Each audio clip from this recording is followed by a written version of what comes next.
సత్యం, ప్రభావతి వాళ్ళు బాలు రూమ్‌లో ఉంటూ ఉంటారు. ఇంతలో ప్రభావతి కిందకి వెళ్ళడానికి ట్రై చేస్తూ ఉంటుంది. అది చూడగానే అక్కడ ఉన్న సత్యం మాత్రం ఏంటి వాళ్ళ రూమ్ మనకి ఇచ్చారని చెప్పి నువ్వు పదే పదే కిందకి వెళ్తూ ఉంటే వాళ్ళు ఇబ్బంది పడుతూ ఉంటారు కదా! అని చెప్పేసైతే అంటూ ఉంటాడు. ఆ మాటలు వినగానే అక్కడ ఉన్న ప్రభావతి మాత్రం ఒక విజిల్ చూపించి మీ కొడుకు ఎలాంటి ప్లాన్ వేశాడో చూడండి. నేను కిందకి వెళ్ళి వచ్చేటప్పుడు విజిల్ వేయమని నాకు హింట్ ఇచ్చి మరీ వెళ్ళాడు. అలాగే నేనిప్పుడు విజిల్ వేసుకొని వెళ్ళి అక్కడి నుండి వస్తాను అని చెప్పేసైతే అనుకుంటూ కిందకి దిగుతూ ఉంటుంది. ఇంతలో మీనా కోసం అని చెప్పి బాలు స్వీట్స్, పువ్వులు తీసుకొని వస్తూ తనకి ఇస్తూ ఉంటాడు. ఇంతలో ప్రభావతి విజిల్ వేసుకొని వస్తూ ఉంటుంది. అది చూడగానే అక్కడ ఉన్న వాళ్ళిద్దరూ అయితే చాలా కంగారు పడిపోతూ ఉంటాడు.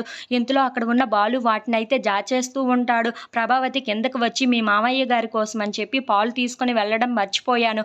అందుకే ఇలా వచ్చాను అని చెప్పేసైతే అంటూ ఉంటుంది. ఆ మాటలు వినగానే అక్కడ ఉన్న మీనా అయితే సరే అత్తయ్య ఇదిగోండి పాలు తీసుకొని వెళ్ళండి అని చెప్పేసైతే ప్రభావతికి పాలునైతే ఇస్తూ ఉంటుంది. ఇంతలో ప్రభావతి పైకి వెళ్ళిపోవటంతో బాలు తన దగ్గరికి స్వీట్స్ అయితే తీసుకొని వస్తూ ఉంటాడు. ఇదిగో నీకోసం అని చెప్పి స్వీట్స్ తీసుకొని వచ్చాను. అలాగే పువ్వులు కూడా తీసుకొని వచ్చాను మీనా. తిరుగు వెనక్కి పువ్వులు పెడతాను అని చెప్పేసైతే అంటూ ఉంటాడు. ఇంతలో శృతి కిందకి దిగుతూ ఉంటుంది. అది చూడగానే అక్కడ ఉన్న వాళ్ళిద్దరూ మళ్ళీ కంగారు పడిపోతూ వాటిని దాచేస్తూ ఉంటారు. ఇంతలో అక్కడ ఉన్న మీనా ఏంటి శృతి ఈ టైంలో ఎందుకు కిందకి వచ్చావు అని చెప్పేసైతే అడుగుతూ ఉంటుంది. ఆ మాటలు వినగానే అక్కడ ఉన్న శృతి బిర్యానీ ఆర్డర్ పెట్టాను. అది వస్తుంది.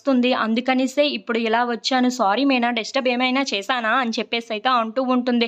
ఆ మాటలు వినగానే అక్కడ ఉన్న మీనా మాత్రం అదేమీ లేదులే అని చెప్పేసైతే అంటూ శృతి ఆ ఆర్డర్‌ని తీసుకొని పైకి వెళ్ళిపోతూ ఉంటుంది. ఇంతలో అక్కడ ఉన్న బాలు హమ్మయ్య! ఇక ఎవరు రారులే అని చెప్పేసైతే అనుకుంటూ మీనా జడలో అయితే ఆ పువ్వులను పెడుతూ చాలా సంతోషిస్తూ ఉంటాడు. ఇంతలో అక్కడ ఉన్న మీనా కూడా బాలు వైపు చాలా సంతోషంగా చూస్తూ ఉంటుంది. అలా వాళ్ళిద్దరూ ఒకే మంచం మీద పడుకుంటూ చాలా సంతోషంగా ఒకరినొకరు చూసుకుంటూ చాలా సరదాగా మాట్లాడుకుంటూ ఉంటారు. If you like this video please like, share and subscribe.